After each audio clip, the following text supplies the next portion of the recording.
নির্বাচনে ব্যবহৃত ballot paper কোন প্রেস থেকে ছাপানো হয়েছে সে বিষয়ে কোনো তথ্য প্রকাশ করা হয়নি। অনিরাপদ ছাপাখানা থেকে ফাঁস হওয়া নকল ব্যালটের মাধ্যমে ভোট কারচুপির অভিযোগ ইতিমধ্যেই এসেছে। উল্লেখ্য যে 7 সেপ্টেম্বর 2025 তারিখে নীলক্ষেতের গাউসুল আজম মার্কেটের একটি ছাপাখানায় ডাকসু হল সংসদ নির্বাচনের বিপুল সংখ্যক ব্যালট পেপার অরক্ষিত অবস্থায় পাওয়া যায়, যেখানে ঢাবি প্রশাসনের কোনো নজরদারি ছিল না বলে নিশ্চিত হওয়া গেছে। প্রিয় সাংবাদিক বন্ধুগণ, ব্যালট এই নির্বাচনের প্রধানতম গুরুত্বপূর্ণ জিনিস। সে জিনিস অনিরাপদ অবস্থায় 7 তারিখ রাতে সেখানে পড়ে থাকবে, আশা করি সেটা আপনারাও মেনে নেওয়ার মতো পরিস্থিতিতে নেই।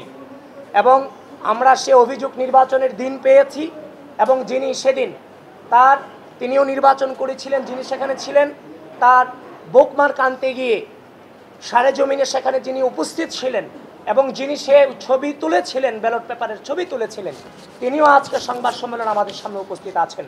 প্রিয় বন্ধুগণ, আমরা নির্বাচনের দিন যখন এই ছবি পেয়েছি আমরা বিশ্বাস করতে চাইনি।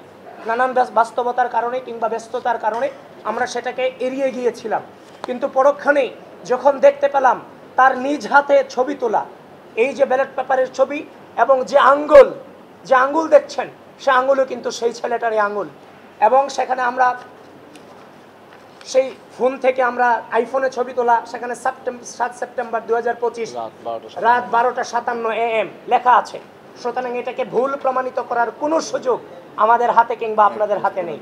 সেজন্য এই বিষয়টাতে বিশ্ববিদ্যালয় প্রশাসন কোনোভাবে হালকাভাবে নেওয়ার সুযোগ নেই। বিশ্ববিদ্যালয় প্রশাসনকে এই ব্যাপারে জোরালোভাবে তাদের অবস্থান এ জাতির সামনে এবং বিশ্ববিদ্যালয়ের সামনে তুলে ধরতে হবে।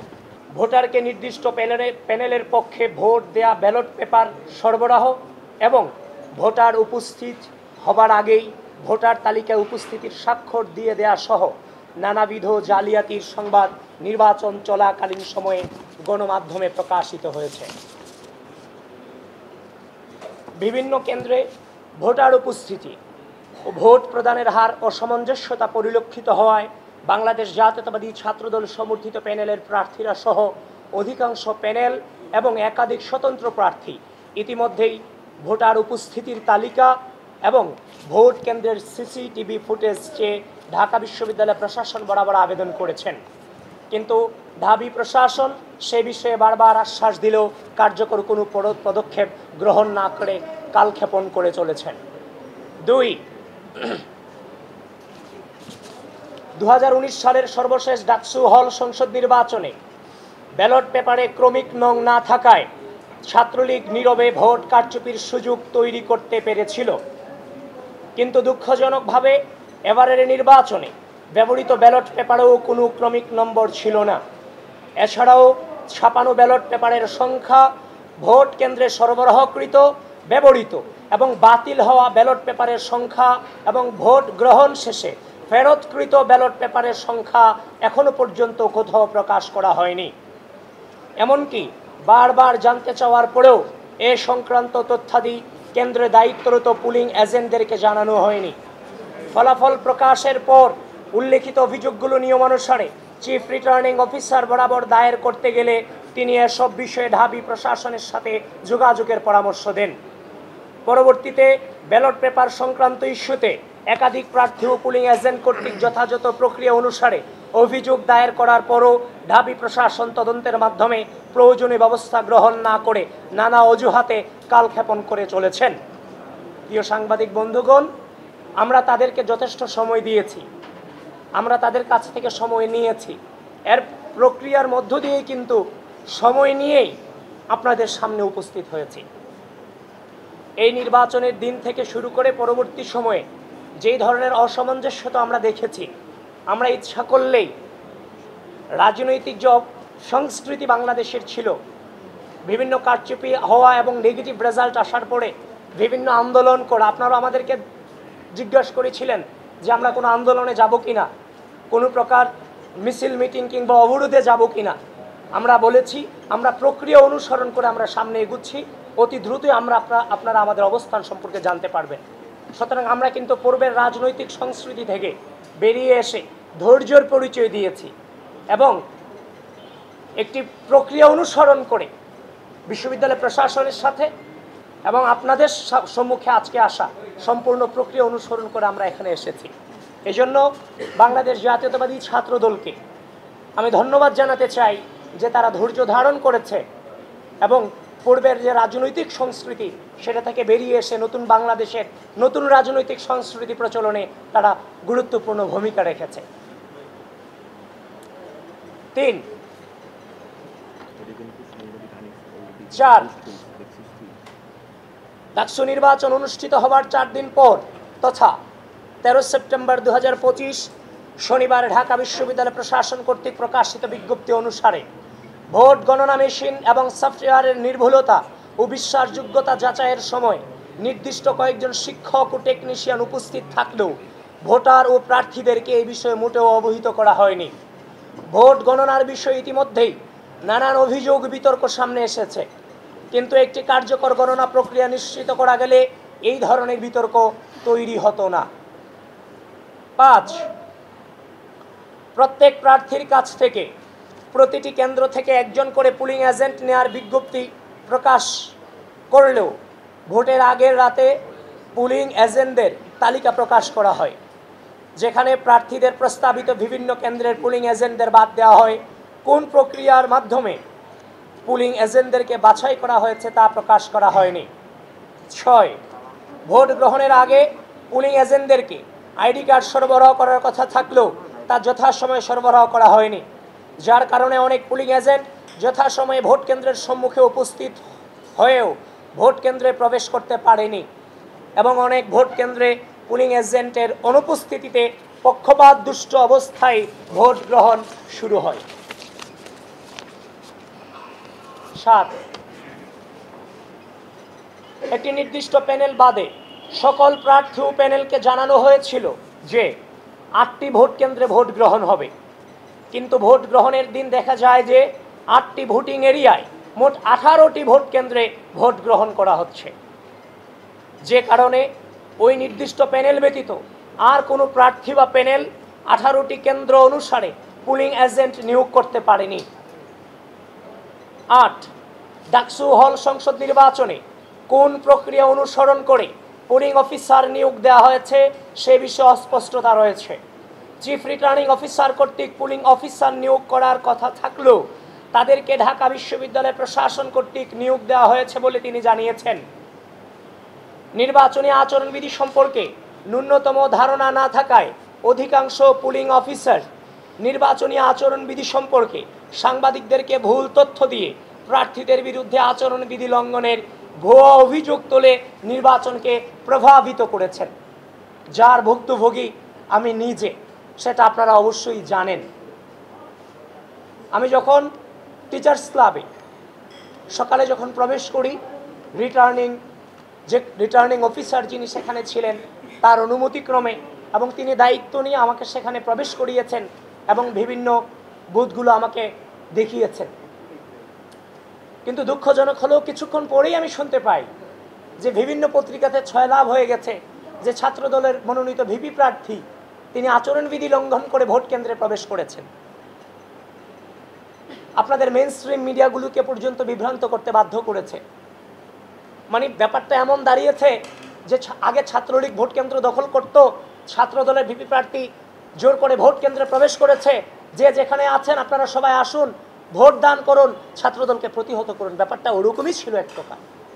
এই যে নেগেটিভ ইম্প্যাক্ট আমাদের উপরে পড়েছে নির্বাচন চলাকালীন সময়, এবং কি যেখানে গঠনতন্ত্রের স্পষ্ট উল্লেখ আছে আমাদের সেখানে যাওয়ার ভিপি জিএস এজিএসদের সেখানে প্রদর্শনী করার অধিকার আছে, এই যে আমাদের উপর যে অন্যায় হয়েছে এর বিচার কি হওয়া উচিত, এর দায়ভার কে নেবে?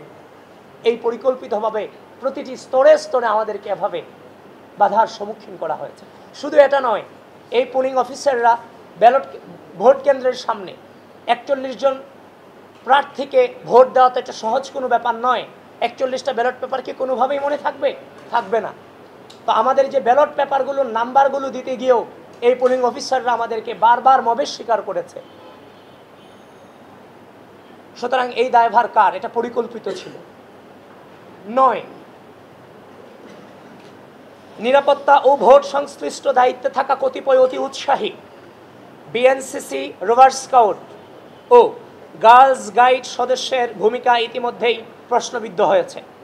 নির্বাচনের দিন ক্যাম্পাসের প্রবেশ মুখে নিরাপত্তার দায়িত্বরত কতিপয় বিএনসিসি রোভার স্কাউট ও গার্লস গাইড সদস্যের সহায়তায় একটি নির্দিষ্ট গোষ্ঠীকে ক্যাম্পাসে অবাধে প্রবেশের সুযোগ দেওয়া হয়েছে বলে শিক্ষার্থীদের পক্ষ থেকে একাধিক অভিযোগ এসেছে এবং একাধিক বহিরাগত শিবির কর্মীকে শিক্ষার্থীরা হাতে নাতে ধরে প্রক্টর অফিসে সোপর্দ করেছিল। 10. ভোট গণনার সময়ে পুলিং এজেন্টদেরকে কার্যত নিষ্ক্রিয় ভূমিকা পালন করতে বাধ্য করা হয়েছে। ভোট গণনা প্রক্রিয়ার সাথে পুলিং এজেন্টদেরকে যথাযথভাবে যুক্ত না করায় এবং প্রক্রিয়ায় ত্রুটি থাকার প্রতিবাদে বাংলাদেশ জাতীয়তাবাদী ছাত্রদল সমর্থিত প্যানেলের সকল পুলিং এজেন্ট সহ অধিকাংশ প্রার্থীর পুলিং এজেন্ট রেজাল্ট শিটে স্বাক্ষর না করেই ভোট কেন্দ্র ত্যাগ করেছেন। 11. ডাকসু ও হল সংসদ নির্বাচনে অস্বচ্ছ ব্যালট বাক্স ব্যবহার করার কারণে বিভিন্ন অভিযোগ ও বিতর্ক তৈরি হয়েছে। তাছাড়া অধিকাংশ বুথে নির্বাচনের দিন বেলা 11টার পর থেকে বেলা 11:30টার পর থেকে মার্কার পেন না থাকায় ভোটারদেরকে বল পেন দিয়ে ব্যালট পেপারে ক্রস চিহ্ন দিতে হয়েছে। বল পেনে ক্রস চিহ্ন দেওয়া ভোটগুলো ওএমআর মেশিন সঠিকভাবে রিড করতে পারেনি বলে অনেক ভোট গণনা করা হয়নি বলে পুলিং এজেন্টরা লক্ষ্য করেছিলেন। একটি নির্দিষ্ট সময়ের পরের ভোটগুলোতে বল পেন ব্যবহার করে পরিকল্পিতভাবে ভোট নষ্ট করার হীন চেষ্টা ছিল কিনা তা নিয়ে অধিকাংশ প্রার্থীর মনে শঙ্কা তৈরি হয়েছে। এছাড়াও ভোটার চিহ্নিত করার জন্য আঙ্গুলে যে মার্কার কালি ব্যবহার করা হয়েছে সেটি অস্থায়ী কালি হওয়ার কারণে একই ব্যক্তি একাধিক ভোট দিয়েছে কিনা সে বিষয়ে শিক্ষার্থীদের মনে সন্দেহ দেখা দিয়েছে। প্রিয় সাংবাদিক ভাই ও বোনেরা, উল্লেখ্য আইন ও বিধি অনুসারে উপরোক্ত অনিয়ম ও অসঙ্গতি সমূহের বিষয়ে বারবার সংশ্লিষ্ট কর্তৃপক্ষকে অবগত করে সমাধানের অনুরোধ করলেও তারা কোনো কার্যকর পদক্ষেপ নেননি, বরং ইচ্ছাকৃতভাবে কালক্ষেপণ করে চলেছেন, যার ফলে ডাকসু হল সংসদ নির্বাচন 2025 ইতিহাসের পাতায় একটি নেতিবাচক প্রশ্নবিদ্ধ নির্বাচন হিসেবে ঠাঁই পাবার দিকে এগিয়ে যাচ্ছে বলে আমরা মনে করি। গণতান্ত্রিক মূল্যবোধের ধারক বাহক যে সংগঠনের সকল পর্যায়ের নেতাকর্মীদের সুদীর্ঘ সংগ্রাম ও সর্বোচ্চ আত্মত্যাগের উপর ভিত্তি করে বাংলাদেশ গণতান্ত্রিক পুনরুজ্জাগরণের দিকে এগিয়ে যাচ্ছে, সেই বাংলাদেশ জাতীয়তাবাদী ছাত্র দলের প্রতিনিধি হিসেবে গণতান্ত্রিক প্রক্রিয়াকে এভাবে ভুলুণ্ঠিত হতে দেখা আমাদের জন্য চরম হতাশাজনক ও কষ্টদায়ক। আমরা তারপরও আশা রাখব যে ঢাকা বিশ্ববিদ্যালয় প্রশাসন গণতান্ত্রিক মূল্যবোধের অন্যতম স্তম্ভ স্বচ্ছতা ও জবাবদিহিতার পথে ফিরে এসে উপরোক্ত অনিয়ম এবং অসঙ্গতি সমূহের বিষয়ে যথাযথ তদন্তপূর্বক সকলের সামনে সত্য উন্মোচন করবে। প্রিয় সাংবাদিক ভাই ও বোনেরা, আপনারা কষ্ট করে এসেছেন, আপনাদের প্রতি আবারও আমাদের প্যানেলের পক্ষ থেকে কৃতজ্ঞতা জ্ঞাপন করে এখানে শেষ করছি। বাংলাদেশ জিন্দাবাদ। অব্যবস্থাপনা তো আছে, সেগুলো ছিল পরিকল্পিত, যেটা নির্বাচনকে প্রভাবিত করেছে। ইতিমধ্যে আমি যেগুলো বলেছি কোনো অস্পষ্ট এখানে কিছুই ছিল না।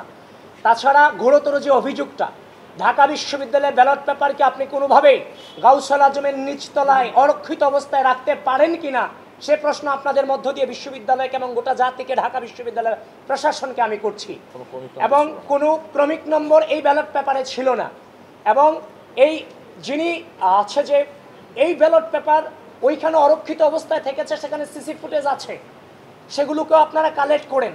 কারণ ক্রমিক নম্বর না থাকায়, ব্যালট পেপার অরক্ষিত অবস্থায় থাকায় ভোটের উপস্থিতি এবং ভোটারদের উপস্থিতি এবং ভোট করার হারের যে অসামঞ্জস্যতা, সব কিছু মিলিয়ে অবশ্যই আমরা কারচুপির দৃষ্টান্ত তো অনেকটা দিয়েই দিয়েছি, বাকিটা বের করার দায়িত্ব আপনাদের।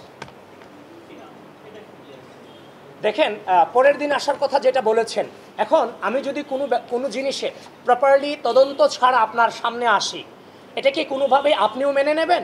আপনি কিন্তু মেনে নেবেন না। আমরা যথাযথ প্রক্রিয়ার মধ্য দিয়ে এটাকে যাচাই বাছাই করার চেষ্টা করেছি। আমরা যেই ফোন দিয়ে ছবি তুলেছে, সেই ফোনের যিনি তুলেছেন তার কাছে আমরা গিয়েছি। সেখানে গিয়ে সেখানকার ডেট, ফরেনসিক যে তথ্যাদি আমরা সবগুলোকে যাচাই বাছাই করে আমরা নিশ্চিত হয়েছি এই ছবি এবং ওখানে ব্যালট পেপার থাকা নিয়ে কোনো সন্দেহ আর নাই আমাদের মাঝে। এবং আমি তো আপনাকে শুরুতে বলেছি, যদি নির্বাচনের পর দিন আমরা আন্দোলন সংগ্রাম অবরোধে নামতাম, তাহলে আগের যে রাজনৈতিক কালচার সেখানে আমরা ফিরে যেতাম। আমরা কিন্তু সেই জায়গাটাতে স্যাক্রিফাইস করেছি, নতুন রাজনৈতিক সংস্কৃতি প্রচলনে আমরা ভূমিকা রেখেছি। সেজন্য আমি আমার প্যানেলকে এবং বাংলাদেশ জাতীয়তাবাদী ছাত্রদলকে আমি ধন্যবাদ জানাই যে তারা সুস্থ রাজনীতি প্রচলনে যথেষ্ট সহনশীলতার পরিচয় দিয়েছে। সুতরাং আমরা যথাযথ প্রক্রিয়া, আমরা বিশ্ববিদ্যালয় প্রশাসনের কাছে গিয়েছি, ফোন করেছি, তারা বারবার কালক্ষেপণ করে গেছেন। এখন আপনারা বলবেন, যখন আপনাদের সামনে আসবো আপনারা বলবেন আপনারা বিশ্ববিদ্যালয় প্রশাসনের কাছে গিয়েছেন কিনা। তো আমরা বিশ্ববিদ্যালয় প্রশাসনের কাছে গিয়েছি, সকল প্রকার নিয়ম আমরা মেনেছি। যখন দেখছি কালক্ষেপণ হচ্ছে তখন আমরা মনে করেছি যে আপনাদেরকে এগুলো জানানো প্রয়োজন। যারই ফলশ্রুতিতে আপনাদের সামনে এসেছি, আপনারা এই বিষয়টা নিয়ে বৃহত্তর ইনভেস্টিগেশন করুন।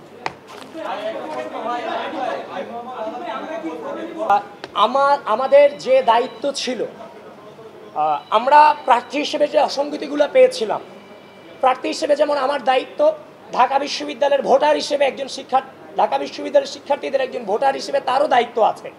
সুতরাং আমরা প্রার্থীরাই শুধু অভিযোগ করে যাব ব্যাপারটা চাইনি। আমরা চাচ্ছিলাম আমাদের যে অভিযোগগুলো অবশ্যই সেগুলো ঘটেছে, যেহেতু সাধারণ শিক্ষার্থীরা ভোটাররা সেগুলো নিয়ে আওয়াজ তুলবেন। ইতিমধ্যেই বিভিন্ন প্যানেলের প্রার্থীরা এবং ভোটাররা কিন্তু আওয়াজ তুলেছেন। তো তারই ফলশ্রুতিতে আমরা সুস্থ রাজনৈতিক চর্চার মধ্য দিয়ে আমরা আমাদের অবস্থান স্পষ্ট করেছি। আমরা আশা রাখছি ঢাকা বিশ্ববিদ্যালয় প্রশাসন এই বিশেষ বিষয়গুলো নিয়ে পুঙ্খানুপুঙ্খভাবে তাদের অবস্থান ক্লিয়ার করবে এবং আপনারাও সেই জিনিসগুলো ইনভেস্টিগেশনে নামবেন এবং পরবর্তী কর্মসূচি কি হবে সেটা আপনাদেরকে পরবর্তীতে আমরা জানাবো, কিন্তু সেটা সুস্থ রাজনৈতিক সংস্কৃতিকে ধারণ করি।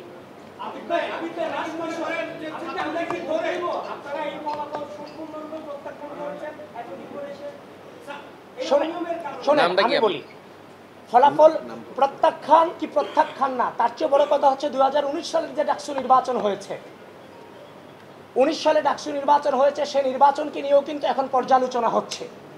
সুতরাং 2025 সালে ডাকসু নির্বাচন হয়েছে, যে অসঙ্গতি এবং অনিয়ম এবং কারচুপির অভিযোগ এসেছে সেগুলো নিয়েও পর্যালোচনা চলতে থাকবে যতক্ষণ না পর্যন্ত সুষ্ঠু নির্বাচন এবং প্রশাসন তার অবস্থান ক্লিয়ার করতে না পারবে বিষয়গুলো নিয়ে। এই নির্বাচনকে তো আমাদের জায়গা থেকে বৈধতা দেওয়ার কোনো সুযোগ নেই।